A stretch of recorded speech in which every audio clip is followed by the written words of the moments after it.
अपने आप उदाहरण देकर कहते हैं कि कबीरा वैद बुलाइया पकड़ के देखी बाँ, और वैद न वेद न जाने ही मेरा करक कलेजे माँ। कहते हैं डॉक्टर बुलाया, डॉक्टर ने नाड़ी देखी, बाँ पकड़ के, पहले ये थे थर्मामीटर हाथ से देखा करते हैं, और वैद कहता है इसका कोई बीमारी नहीं और रोज सूखते आवे। कहते हैं कबीरा वैद बुलाइया पकड़ के देखी बाँ, और वैद न वेद न जाने ही मेरा करक कलेजे माँ। उस परमात्मा की और यहाँ के दुखों का जो दुख है, यहाँ के दुखों को देख देख कर कुत्ते ने देखे खाज किधर कीड़े पड़ रहे उसके हैं, किसी खाज लग रही है। ये भी पहले आप जैसे अड़े चौड़े हो कांडे थे और बढ़िया बढ़िया सूट गाड़ के चाले थे, भक्ति करी को नाच बिरान माटी करवा ली। तो ये बातें उनको तुरंत याद आने लग जाएंगी जिनकी आंखों का मोतिया बिंदु का ऑपरेशन हो गया, अर्थात जिनको तत्व ज्ञान हो गया। अब तो हम देखते हैं कुत्ते हैं, गधे हैं, सुअर हैं, बैल है, जोड़ रखा गाड़ी में भर रखा सामान, चलता नहीं था, दे लट्ठा गद्दा है गधोरी उस पर।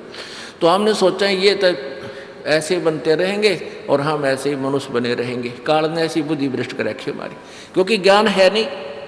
ज्ञान हो तो हम ये नहीं सोच सकते, क्योंकि यहाँ तो प्रत्येक प्राणी का अपना किया कर्म इसको मिलेगा। आज मनुष्य है, भक्ति ठीक की नहीं तो अगली योनियों अन्य प्राणियों की योनियों में जाएगा ही जाएगा।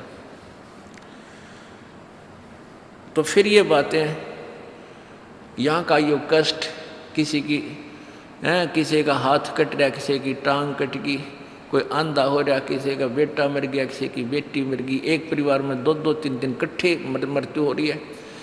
अब उस परिवार के स्थान पर आप अपने को सोचकर देखो जो जश्न मनाने की तैयारी में है, तो फिर ये बकवादें अब पलट जाएंगी। 90% जो हम वेस्ट करते हैं अपना समय इस पेट के लिए और इस संसारिक इन बकवादों को जोड़ने के लिए, ये 90% अपने आप शांत हो जाएगी। ना दहेज लेंगे ना देंगे। किसी के 2 कन्या हो जाती है, उसको नींद आनी बंद हो जाती है। ऐसा हमने अपने आप एक मकड़ी वाला जाल फैला के आप पे फंस बैठे उसमें दहेज के चक्कर में, क्योंकि हमें ज्ञान नहीं। हम किसी से आज पैसा लेते हैं, अगले जन्म में वो पैसा वापस देना पड़ेगा। किसी ने मान ले किसी को दबाव देकर दहेज का पैसा ले लिया, या वैसे 2 नंबर के काम करते ले लिया, लेकर दिया नहीं, अगले जन्म में वो पूरा करना पड़ेगा। किसी का गधा बन कर देना पड़ेगा, किसी का भैंस बन कर देना पड़ेगा, और या फिर अगले जन्म में वो दामाद बन कर ले जाएगा जिसको आज तुम दामाद बन कर ले रहे हो। तो इस पंगे में अनजान व्यक्ति दिया करे।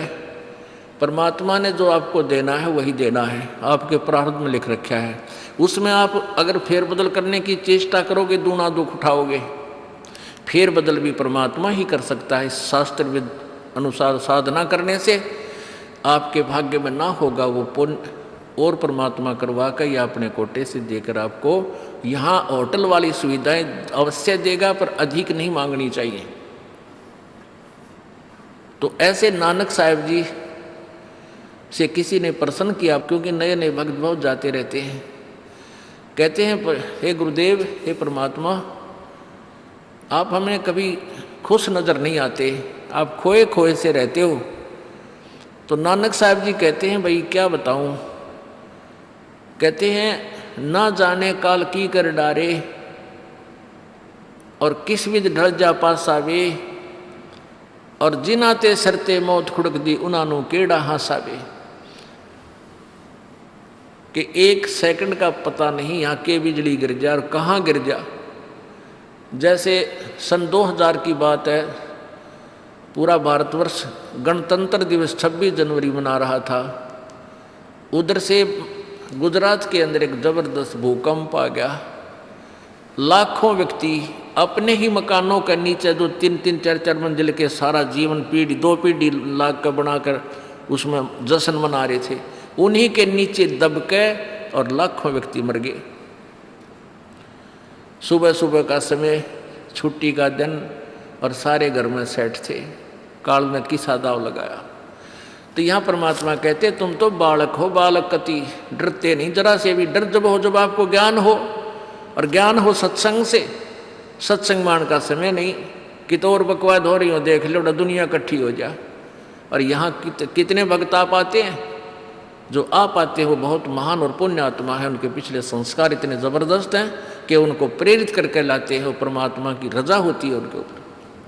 तो क्या बताते हैं, न जाने काल की कर डारे, और किस विध ढल जा पासावे, और जिना ते सरते मौत खुड़क दी उन्होंने केड़ा हासावे। अब फिर पूछते हैं क्या प्रभु आप सदा ऐसे ही रहते हो? प्रश्न किया किसी ने नानक जी से। नानक साहब ने कहा कि भाई मुझे भी खुशी होती है, लेकिन वो खुशी हम ऐसे प्रकट नहीं करते जैसे अनजान लोग करते हैं, नाचे कूदो या हा हा हा दांदरे काटे। नहीं, अंदर ही होता रहता है हमारे जो कुछ होता है। कहते हैं साध मिले साड़ी शादी होंदी, साध मिले साड़ा शादी होंदी, और विछड़ जा दिलगिरी वे, अखदे नानक सुनो जहाना मुश्किल हाल फकीरी वे। कि तुम भक्तजन जब आते हो मेरे पास सत्संग सुनने के लिए, और जो उपदेश ले चुके हैं, और फिर वो सारे के सारे रह कर मेरे पास आ रहे हैं, तो मुझे बहुत खुशी होती है। उस दिन हमारे विवाह होता है, शादी होती है, समागम होता है, चहल पहल होती है। और जब तुम चले जाते हो, विछड़ जाए दिलगिरी वे, तुम चले जाते हो जब मुझे दुख होता है। क्यों होता है कि तुम काल के उसमें पहुँच चले जाते हो, क्योंकि भक्त कम होते हैं और काल प्रेरित व्यक्ति ज़्यादा होते हैं। मुझे ये डर लगा रहता है कि कहीं ये भोली आत्मा उन काल के दूतों का ना फंस जा, और उनकी बातें माँ के भक्ति ना छोड़ दे, इनकी दुर्गति ना हो जा।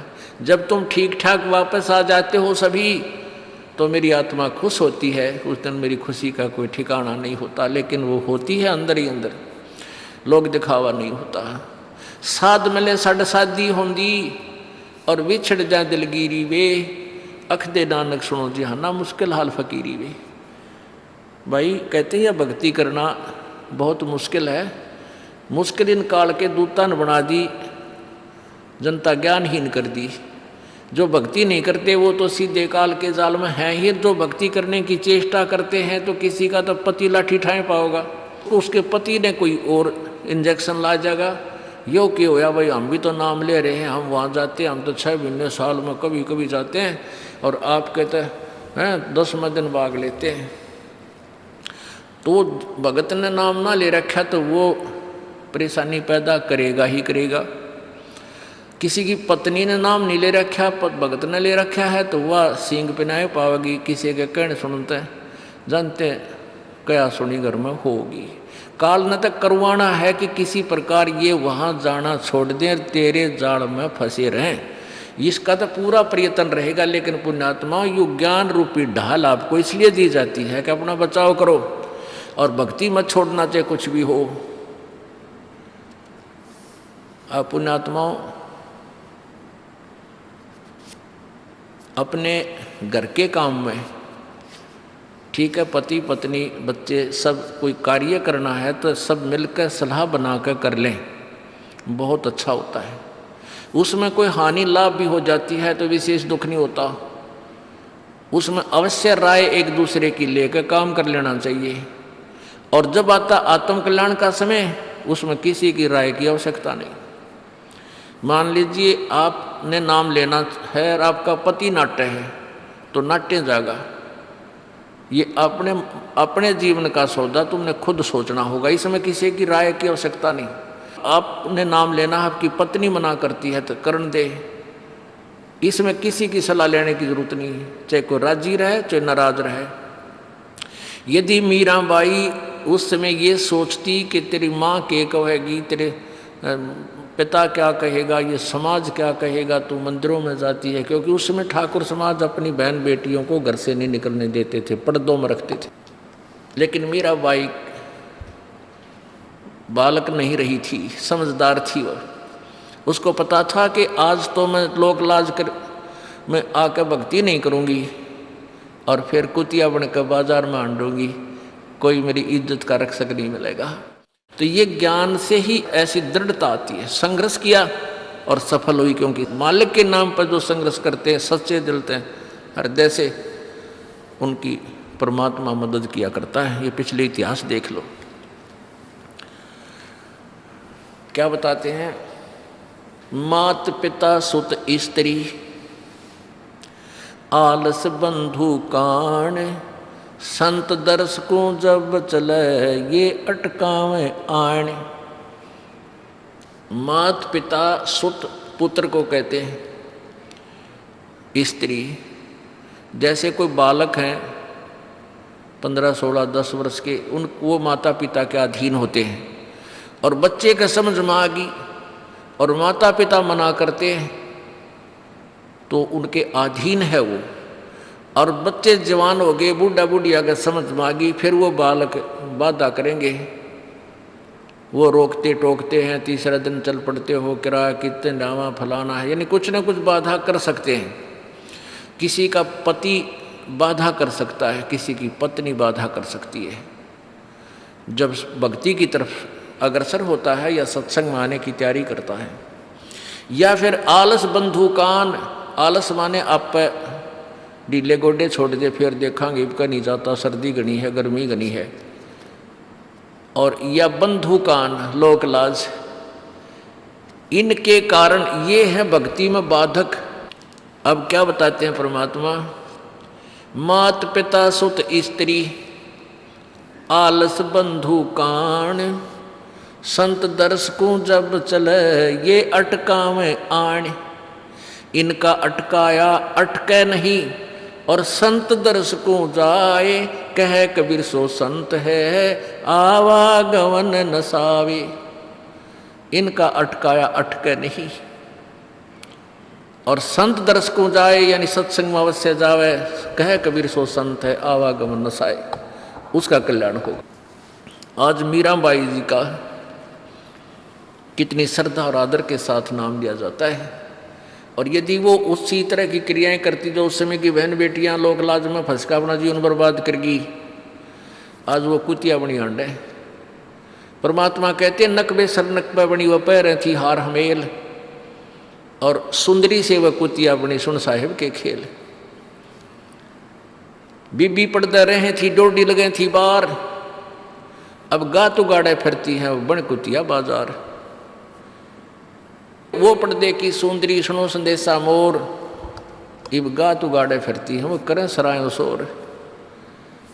अब जो डोडी पर्दे जिनका लग गया करते, पर्दे में रहा करती थी, जो अपने आप को ऊंच घरों की बेटियां बहू कहा करती थी, उनका सत्संग की छीट लगी नहीं, करते बाहर निकली नहीं। पूर्व जन्म की पुण्यात्मा थी, उनको कोई रानी बन गई, कोई महारानी बन गई, कोई अच्छे घर में इस मायाधारी मस्करिया का जन्म हो गया। और वो भगवान से दूर रहने के कारण फिर अगले जन्म में कुतिया की योनि पाती है। तब तो पर्दों में रहती थी, उंगली भी ना दिखने देती, किसी बाहर कहीं हमारी बेइज्जती ना हो जा, मेरी पत्नी जो है सत्संग में चलेगी तो इज्जत का नाश हो जाएगा। और वह इज्जत फिर उगाड़ी अंडा है कुतिया बन कर। कहते नकबे सर नकबा बनी पैर थी हार हमेल, 1-1 लाख के गहने पहरा करती, आज वो सुंदरी से कुतिया बनी देख साहिब के खेल। तो पुण्यात्मा ये इन बातों से डर लगना चाहिए। इन बातों से डर लगने लगेगा, मालिक में रुचि बनेगी और भजन करने को दिल करेगा। और ये लोग दिखावा जो ड्रामा है, नाचा कूदी, ये बकवाद मन में आवे को नहीं, ये कहने की आवश्यकता नहीं पड़े। दास ने कैसा मत करियो, हाँ कहना तो पड़ता है एक बार बालक को, कुछ दिनों के बाद फिर आपकी रुचि ना बढ़े।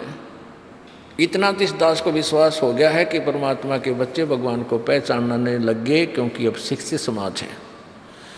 आपको नाम दिया जाता है, नाम देने से पहले सब नियमों से परिचित कराया जाता है।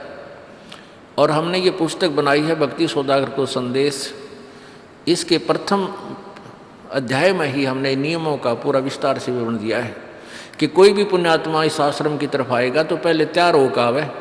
पहले क्या होता था कि भक्तजन समझाते थे नाम ले लो तुम्हारा कल्याण हो जाएगा, बड़े सुख होते हैं, यहाँ आ जाते थे उपदेश लेने। और यहाँ आकर के हम फिर उनको लिस्ट दिखाते थे, ये नियम निभाने हैं, तो बात जाते थे कि नहीं हमारा भी ये नियम नहीं नंबर। क्योंकि वो उल्टे रंग में रंगे हुए वो सारे। तो अब उनको पहले ये लिख कर दे दिया कि तुम तैयार होकर आ जाना, तुम्हारा मन मानने तो आना, क्योंकि कल्याण होगा इस मर्यादा में रहने से।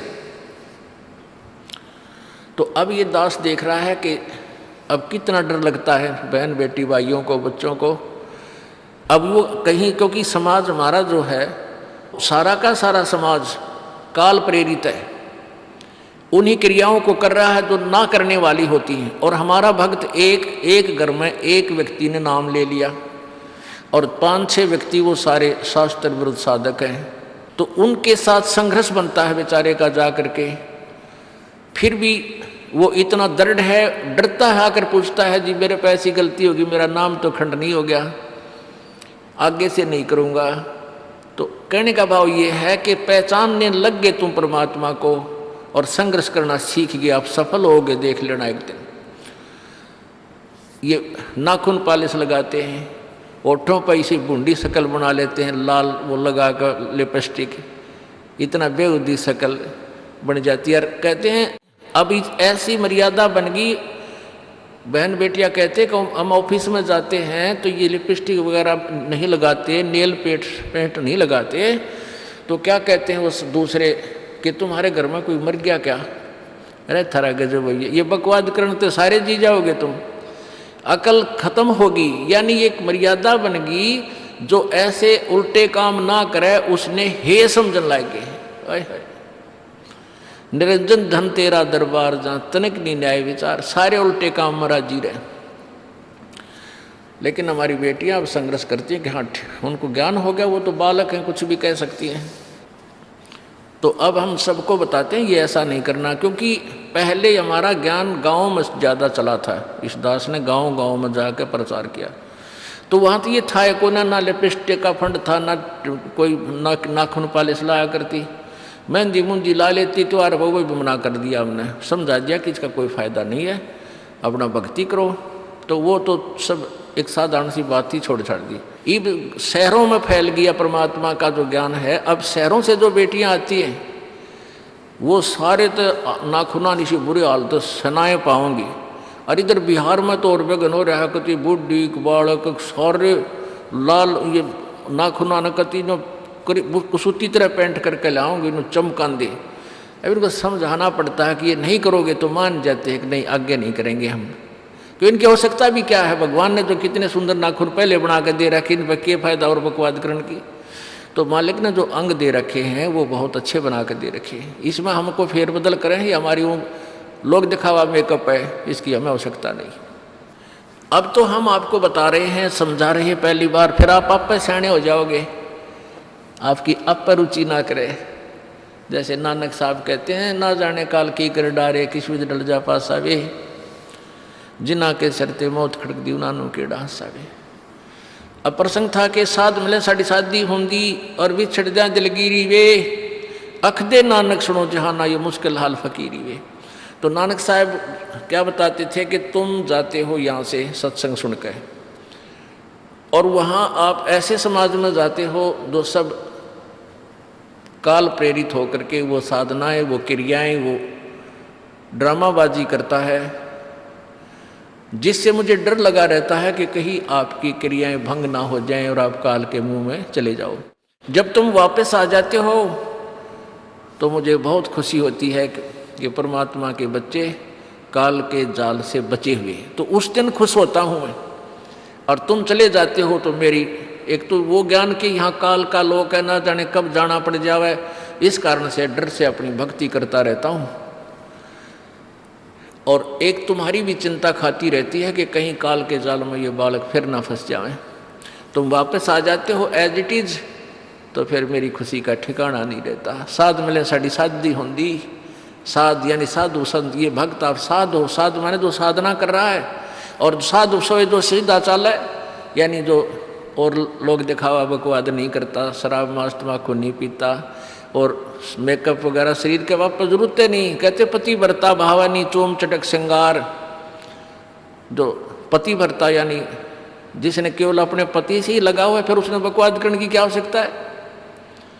तो कहने का भाव यह है कि हम सच्चे ढंग से जब लगेंगे, फिर हमने अब पे इच्छा ना हो किसी वस्तु की। परमात्मा कहते हैं इस काया का गर्व ना करियो के काला के गोरा रे, और बिना भजन इसका कुछ काम ना आवे, चाहे एतर छड़को चारों ओरा रे। ये शरीर क्या है, ये गोरा दिखा है चाहे काला किसी का, इसने थोड़ा सा छोल के देख लो, एक जैसा कबाड़ सब में भरा पड़ा है। ये ऊपर पालिश का फर्क रखे, और इससे नाम अच्छा बूंदा मान लेते हैं। नहीं, ये चाहे काला है चाहे टेढ़ा बेढ़ा है, चाहे किसा बूंदा काना लंगड़ा है, इसमें जब भक्ति कर गया वो सफल है, और इस मेकअप में लग गया रहा वो असफल है, चाहे वो कितना सुंदर दिखता हो। तो पुण्यात्मा परमात्मा कहते ये मिट्टी है, इस मिट्टी से हमने लाभ उठाना है, इसे सोना बनाना है, भक्ति रूपी धन कमाना है, तो इसी से कमाया जाएगा। अब प्रसंग है कि झूठे सुख को सुख कहे, ये मान रहा मन मोद, ये सकल चबीना काल का, कुछ मुख में कुछ गोदी। अब परमात्मा आप बताओ, मैं आकर के बोली आत्माओं हमें जगा रही है, हमने काल के कुएं की भांग पी रखी है, यहाँ की मान बढ़ाई और इस माया की। कबीर परमात्मा कहते हैं कबीर ये माया अटपटी या त्रिगुणमयी माया, ब्रह्मा विष्णु महेश के द्वारा जो हमारे अंदर प्रेरणा कर रखी है, त्रिगुणमयी माया के विषय बता रहे हैं। कबीर ये माया अटपटी सब घट आण अड़ी, किस किस को समझाऊं ये तो कुएं भांग पड़ी। अब किस किस ने समझावा, सब एक तरह की भांग पी के एक जैसे विचार, एक जैसे बोल, एक जैसा ज्ञान इन्होंने ग्रहण किया हुआ है, और ये दास सच्चा ज्ञान सुनाता है इसका विरोध करते हैं, इसको जल्दी समझ नहीं पाते, क्योंकि इनको इस माया रूपी और अज्ञान रूपी भांग का नशा हो रहा है। तो परमात्मा कहते हैं कबीर ये माया अटपटी सब घट आण अड़ी, और किस किस न समझाऊं या तो कुएं भांग पड़ी, यानी सब ने एक जैसा ही ज्ञान ग्रहण कर रखा है, सबके एक जैसे विचार हैं। अब झूठा सुख कौन सा है, इन कार कोठियों को हम अपना मानते हैं, संतान संपत्ति को अपना मानते हैं। इसका उदाहरण आपको दे दिया। परमात्मा कहते हैं राम नाम कड़ुआ लगे और मीठे लागे दाम, दुविधा में दोनों गए भाई, माया मिली ना राम। माया तो मिले को नहीं, यानी मान लीजिए आपके पास अरबों संपत्ति अरबों हो भी गई तो वह तेरी नहीं, आपको 2-4 रोटी सुबह 4 रोटी शाम है, और एक वर्ष में गणे 4 कपड़े कुर्ते पजामे बहुत, एक वर्ष में खत्म। अब पाटे को नहीं, ऐसा काम रह रहा आजकल, और 2 जोड़ी चप्पल कुर्ते जूते, और एक खाट का स्थान, एक चारपाई आ जा, गणित 2 आ जा, जितने एक परिवार एक व्यक्ति को एक चारपाई। कहने का भाव यह कि ऐसा सीमित सा मकान, इतनी की आवश्यकता आपको है, और बाकी पैसा आपके पास उसने के सिर में मारोगे, क्या करोगे उसका। अब या तो कि तो बकवादा में लावेगा, कि तो शराब पीवेगा, कि तो और कोठी खरीद कर गिर देगा, उस पर कोई कब्जा कर लेगा, फिर लट्ठा मुकदमे होंगे, या कोई ले लेगा रिश्तेदार या कोई मित्र बन कर फिर दे को ना, फिर खेचा तानी रात ने नींद आओ ना, वह रखेगी बगन में पात्रे, वो माया तने जीर्ण नहीं दे। और माया तो परमात्मा कहते हैं इस जीव की सबसे बड़ी शत्रु है, जो भगवान से दूर करे। अभी झूठे सुख को सुख मान लिया, कार कोठी होगी, बढ़िया व्यापार बिजनेस या कोई नौकरी होगी, तो भगवान से 100 कोस दूर है वो प्राणी। कोई एक आध पुण्यात्मा इसे प्रेरणा होकर आ जाता, वो तो फॉर एग्जाम्पल होते हैं। तो परमात्मा कहते हैं इसे सुख का आग लगे जो भगवान से दूर करे। परमात्मा कहते हैं वो दुख अच्छा हमारे लिए जो परमात्मा के चरणों में हमें लगाए रखे। कबीर साहब कहते हैं सुख के माथे पत्थर पड़ो जिससे नाम रट देते जावे, और बलिहारी वो दुख जो पल पल नाम रटावे। कि हे परमात्मा इसे सुख की हमने जरूरत नहीं, जो भगवान से दूर करे। पत्थर पड़ो इसे सुख के ऊपर, और बलिहारी उस दुख के जो पल पल नाम रटावे। जैसे भक्त नाम ले रखा किसी ने और उसको कोई पीड़ा हो जाती है, चिंता शुरू हो जाती है उसको, हे भगवान कदे कैंसर ना हो जा, हे परमात्मा कोई और ऑपरेशन ना बन जा। तो वहाँ तक जाता है जहाँ डॉक्टर के पास, और भगवान याद रह कर आता है, और वहाँ जाकर डॉक्टर करता है अल्ट्रासाउंड और एक्सरे वगैरह करके बता देता है कि आपको वैसी कोई खास बीमारी नहीं है, नॉर्मल सी है, ये दवाई लो ठीक हो जाए। उसके बाद फिर परमात्मा के गुण कितने गाता है वो।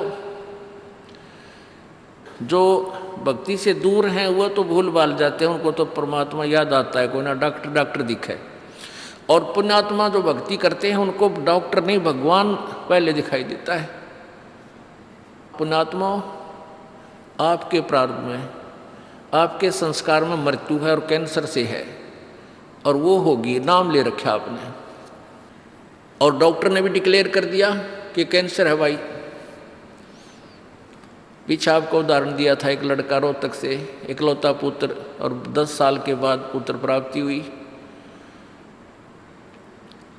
और उस लड़के का कान में कैंसर बता दी,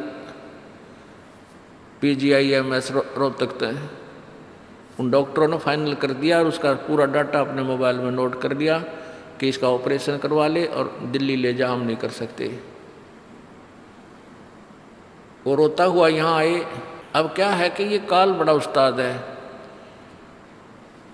थोड़ा सा सुख होते ही भगवान ने भूलन लाग जाए। वो 5 महीना में आए हमारे पास रोहतक से, जबकि आए महीना आना चाहिए था। 5 महीने में पता करा भाई कितने दिन में आए, वो 5 महीने वाला गेला। हमें भी ज़्यादा खींचातानी करें भाई इतना लेट क्यों हो गया, तो भगवान ने नहीं चाहिए तो फायदा क्या होगा। ये कुदरती है, जब इस महीने 2 महीने में आपके प्रेरणा नहीं उठी, लोर नहीं उठी आने की, तो फिर भक्ति कहाँ चल रही है आपकी। बंधन तोड़ कर आ जाओगे जिसके अंदर भक्ति चल रही है, चाहे कितनी दूर भी क्यों नहीं है इंसान। भारत में कोई दूर थोड़ा, कोई वीज़ा थोड़ा बनवाना दोबारा आने के लिए, और वो भी नहीं आ पाते हैं, फिर भक्ति नहीं चल रही उनकी। तो फिर रो दोनों, और लड़का भी रो और उसकी पत्नी भी रो, उसका बाप भी, दोनों। वो लड़का छोटा ही था, 12-13 साल का। कहने लगे जी कैंसर बता दी, हमारा तो इकलौता पुत्र है। बुरा हाल मेरी नहीं सुने, रोए रो। वहाँ बेटा बात सुनो, आप दोबारा चेक कराओ और पूरी श्रद्धा रखना मालिक में। आप दोबारा ऑपरेशन कराने से पहले चेक जरूर करा लेना, ऑपरेशन नहीं मना करता मैं, और ऑपरेशन भी मालिक की दया से सफल होया करे इसी बूंदी बीमारी का। तो उनका यह बात जच गई, जानते डॉक्टर से कहा जी इसको ऐसे, वो रिपोर्ट दिखाई, और फिर कहा जी, वो डॉक्टर ने कहा अभी मैं दोबारा चेक कर लूँगा। मालिक प्रेरणा करता है कि एक बार चेक करना पड़ेगा, मैं ऑपरेशन करने से पहले चेकिंग फिर करूँगा। दोबारा चेक किया, उसने बताया इसका कोई कैंसर नहीं है, और कान की हड्डी बढ़ा है, और 6 महीना में एक बार दिखा जाइए, आप पर ठीक हो जाइए। अब पुण्यात्माओं, अब उस परिवार को भगवान कितना प्यारा लगेगा, कितनी श्रद्धा बढ़ेगी। और आए महीने 2 चक्कर काटेंगे, तो इंसान तो होंगे, शैतान होंगे, तो फिर आपत्ति आओगी उन पर। भगवान से दूर होते ही फिर ये विरानमटी होगी। तो कहने का भाव ये है कि सुख के माथे पत्थर पड़ो जो ना मर देते जा, और बलिहारी उस दुख के जो पल पल नाम रटावे। संत शरण में आने से फिर आई टले बला, और जय मस्तक में सूड़ी होवा काटे में टल जा। ये मालिक की वाणी है, गलत नहीं हो सकती। इसका हम कितना लाभ उठा सकते हैं वो हमारी अपने अंतःकरण की जो है व्यवस्था के ऊपर डिपेंड करता है। हमारी कितनी भावना है, कितनी हमारी लगन है मालिक में। अब कुछ भक्त ऐसे भी आते हैं जी, हमें लाभ ना होया, पाठ भी करा लिया, जोत भी चढ़ा दी, और 3 बार आ लिया मैं, ईसा डिठोरा दिखाऊंगे, मेरा ऊपर जानो बहुत बड़ा, मुझे ही ज़्यादा आवश्यकता है, इसने कती नहीं। वो बेचारे बालक हैं 1ली-2री कक्षा के, वो कुछ भी बोल सकते हैं, उनको ज्ञान ही नहीं। और ऐसे लाखों लोग हैं जिनको निरे सुख हो लिए।